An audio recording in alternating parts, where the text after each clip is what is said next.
আসসালামু আলাইকুম সবাইকে। আশা করি সবাই ভালো আছেন এবং সুস্থ আছেন। আজকে যে বইটা নিয়ে কথা বলবো সেটা হচ্ছে 0 to 1।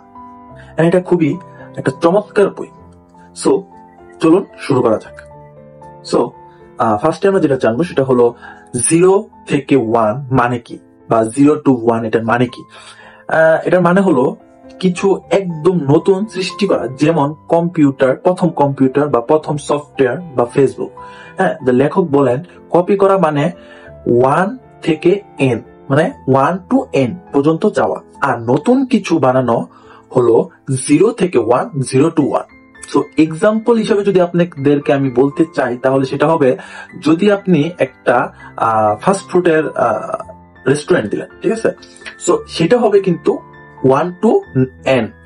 কিন্তু আপনি যদি এমন একটা অ্যাপস বানান যেটা দিয়ে খাবার ডেলিভারি করার একটা নতুন পদ্ধতি বাহির করে, সো সেটা হবে 0 to 1। বইয়ের একটা মজার কথা আছে, সেটা হচ্ছে কম্পিটিশন ইজ ফর লুজার্স। মানে প্রতিযোগিতা থেকে দূরে থাকুন। হ্যাঁ, ঠিকই শুনেছেন। লেখক বলেছেন প্রতিযোগিতায় নয়, মানে প্রতিযোগিতায় না গিয়ে এমন কিছু বানান যেখানে আপনি একমাত্র খেলোয়াড়। ঠিক আছে, যেরকম আপনি গুগল তারা শুধু সার্চ ইঞ্জিন বানিয়ে তারা এমন ভাবে ডোমিনেশন তৈরি করেছেন যে কেউ তাদের মতন হতে পারবে না বা পারে নাই। ঠিক আছে, মানে আপনি এমন একটা কাজ করবেন যে ওই জায়গায় আপনার কোনো কম্পিটিশনই থাকবে না, কম্পিটিটর থাকবে না। ঠিক আছে, আপনি একাই সেটা করবেন। ভবিষ্যৎ নিয়ে চিন্তা করুন। সব সফল উদ্যোক্তারা ভবিষ্যৎ নিয়ে ভাবে, আর এখন কি চলছে সেটাতে না গিয়ে ভাবে যে আগামী 10 বছরে কি লাগবে, কি হবে, এগুলো নিয়ে তারা কাজ করে। তো নিজেকে যে প্রশ্নগুলো তারা করেন সেগুলো হচ্ছে, 1 নাম্বার হচ্ছে যে 10 বছর পরে মানুষ কোন সমস্যায় পড়বে, এবং 2 নাম্বার হচ্ছে সেই সমস্যা এখনই সমাধান করা যায় নাকি। সো এটাই হচ্ছে ভিশনারি চিন্তা। একটা কথা আছে, সেটা হচ্ছে যে স্টার্ট স্মল স্কেল বিগ। সেটা হচ্ছে যে 0 to 1 শুরু হয় ছোট কিছু দিয়ে। যেরকম আপনারা ধরতে পারেন, সেটা হচ্ছে যে পেপাল প্রথমে শুধু ইবে ব্যবহারকারীদের জন্য তৈরি হয়েছিল, বাট এখন তো সবাই ইউজ করে এটা। ঠিক আছে, বাট আমাদের দেশে এখনো সেটা আসে নাই। সো আপনার যে এই প্রোডাক্ট যদি ছোট একটা নির্দিষ্ট গ্রুপের খুব ভালো সমাধান দেয়, তাহলে সেটা ভবিষ্যতে বড় হতে পারবে। আপনি এরকম একটা কোনো কিছু আবিষ্কার করলেন, সো এটা ছোট হোক, বাট ইন ফিউচার সেটা অবভিয়াসলি আপনার এটা ভ্যালুয়েবল হবে। লক্ষ্য ছোট রাখুন, অথচ দৃষ্টিভঙ্গি রাখুন বিশাল। এবং আরেকটা জিনিস, সেটা হচ্ছে যে খুবই ইম্পর্টেন্ট এবং গুরুত্বপূর্ণ যে জিনিসটা, সেটা হচ্ছে যে সঠিক টিম গঠন করা। সকল কোম্পানি গড়ে ওঠে সঠিক টিম দিয়ে।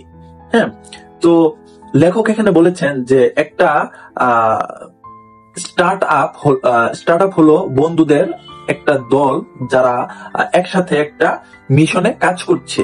টাকা নয়, টিমের উদ্দেশ্যে বড় হতে হবে। মানে আপনি একটা জিনিস, যে আপনার যদি কোনো টিম মেম্বার যদি আপনার সাথে কোনো আছে না, অনেক মানুষের পার্টনারশিপ অনেক সময় প্রবলেম করে, যে বেইমানি করে, সো এইরকম যদি হয় তাহলে আপনি পারবেন না। যদি আপনার টিম মেম্বার গুলো খুবই ভালো হয়, আপনি ইজিলি খুবই সুন্দরভাবে স্মুথলি আপনি গ্রো করতে পারবেন। সো এখানে আরেকটি কথা আছে, যে technology plus monopoly equal to future. লেখক এখানে বলেছেন বইয়ের মধ্যে যে বড় যে কোম্পানিগুলো আছে সেগুলো কখনোই প্রতিযোগিতায় যায় না। তারা তাদের প্রোডাক্ট এমন ভাবে তৈরি করে যাতে প্রতিযোগিতা কমে যায়। টেকনোলজি আপনাকে সেই ক্ষমতা দেয় একটা মনোপলি একাধিক তৈরি করতে। সো 0 to 1 আপনার জন্য কেন?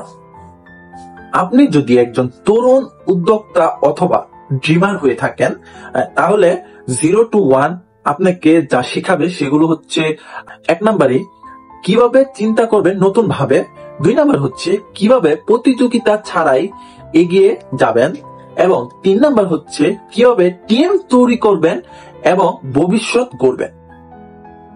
সো আজকের ভিডিওটা এ পর্যন্তই ছিল। যদি এই ভিডিওটা ভালো লেগে থাকে তাহলে অবশ্যই আপনি এই বইটি পড়বেন 0 to 1। যারা নতুন ইনফ্লুয়েন্সার হতে চান বা লাইক উদ্যোক্তা হতে চান তাদের জন্য এই বইটা খুবই মাস্ট পড়া দরকার। So 0 to 1 must you have to read if you are new entrepreneur. So আজকের ভিডিওটা এই পর্যন্তই। যদি ভালো লাগে থাকে তাহলে লাইক কমেন্ট শেয়ার করবেন। সো দেখা হবে আপনাদের সাথে আবার কোনো নতুন ভিডিওতে। টিল দেন, আল্লাহ হাফেজ।